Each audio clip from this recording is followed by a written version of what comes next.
খাগড়াছড়িতে কিশোরী ধর্ষণের ঘটনায় অভিযুক্তদের দ্রুত গ্রেপ্তারের দাবিতে যুম্ম ছাত্র জনতার ডাকে সকাল সন্ধ্যা সড়ক অবরোধ চলছে।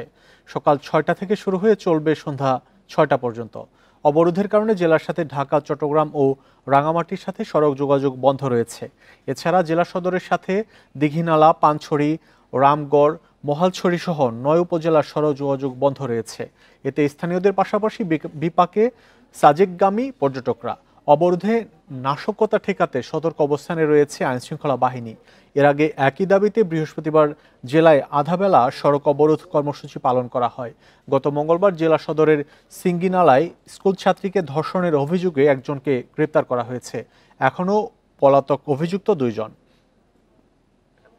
এই পর্যটন নগরীতে আসছিলাম, এসে দেখি এই অবস্থা। এখন আমরা কি করব আসলে কিছু বুঝতে পারতেছি না। এরকম একটা টুরিস্ট প্লেসে এরকম দুর্ভোগ বা এরকম হ্যাসেল খুবই অসহনশীল। কোনো অঘটনের সংবাদ আমাদের কাছে নেই।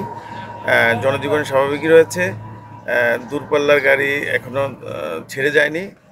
আর পাশাপাশি আমাদের টহল অব্যাহত আছে এবং নজরদারিতে রয়েছে। এ নিয়ে আরও জানবো, খাগড়াছড়ি থেকে যুক্ত হচ্ছেন সহকর্মী সমীর মল্লিক।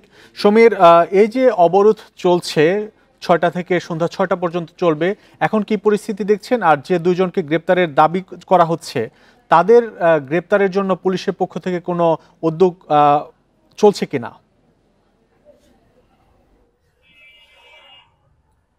দেখুন, আজকে সকাল থেকে কিন্তু অবরোধ শুরু হয়েছে। এই মুহূর্তে রয়েছে আমি খাগড়াছড়ির সবচেয়ে গুরুত্বপূর্ণ জায়গা শাপলা চত্বরে।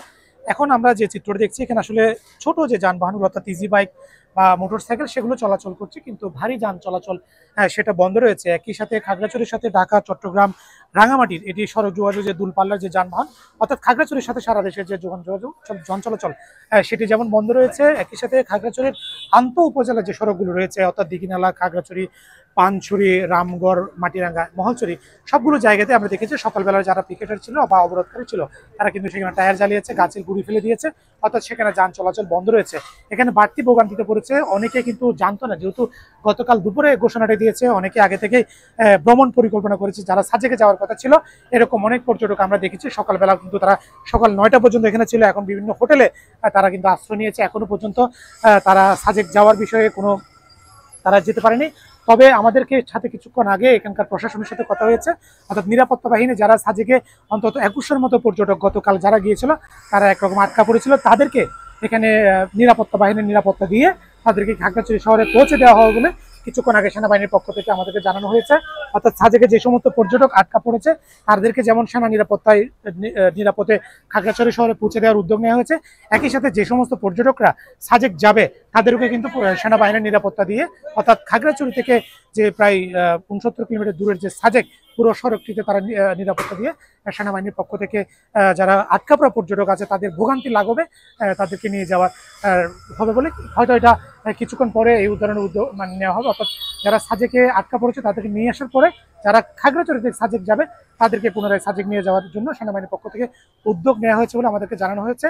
এবং আজকে যে দাবিটা নিয়ে অবরোধের বিষয়টি এসেছে, একই দাবিতে বৃহস্পতিবারে কিন্তু যুম্ম ছাত্র জনতার পক্ষ থেকে অবরোধ করা হয়েছিল, অর্থাৎ বৃহস্পতিবারে আধাবেলা অবরোধ করা হয়েছে। গতকাল খাগড়াছড়ি চেঙ্গি স্কয়ারে তারা যে নিপীড়ন বিরোধী সমাবেশ করেছে সেখান থেকে আজকে আবার পুনরায় তারা পূর্ণ দিবস অবরোধ ডাক দিয়েছে এবং তারা সেটি চালিয়ে যাচ্ছে। এবং গতকালকে আমরা দেখেছি যে সমাবেশটি হয়েছে, সেখান থেকে সমাবেশ থেকে কিন্তু নিরাপত্তা বাহিনীর গাড়িতে হামলা করা হয় এবং গাড়ির কাঁচ ভাঙা হয় এবং একজন সেনা সদস্যও কিন্তু সে সময় আহত হয়। তবে এখন পর্যন্ত অবরোধকে কেন্দ্র করে কোনো ধরনের নাশকতা বা অপ্রীতিকর কোনো ঘটনা ঘটেনি এবং যাতে নতুন করে কোনো ঘটনার পুনরাবৃত্তি না হয় সে জায়গা থেকে আইনশৃঙ্খলা বাহিনীর পক্ষ থেকে সর্বোচ্চ ব্যবস্থা নেওয়া হয়েছে। এবং গতকালকে যে ঘটনা হয়েছে সে ধরনের ঘটনা যাতে পুনরাবৃত্তি না হয় সেই ধরনের উদ্যোগও কিন্তু নেওয়া হয়েছে এবং এখন পর্যন্ত সেরকম কোনো ঘটনা হয়নি। এ ছিল খাগড়াছড়ির শাপলা চত্বর থেকে অবরোধ নিয়ে সবশেষ। খাগড়াছড়িতে সকাল সন্ধ্যা সড়ক অবরোধ চলছে, সেই খবর জানাচ্ছিলেন সহকর্মী সমীর মল্লিক।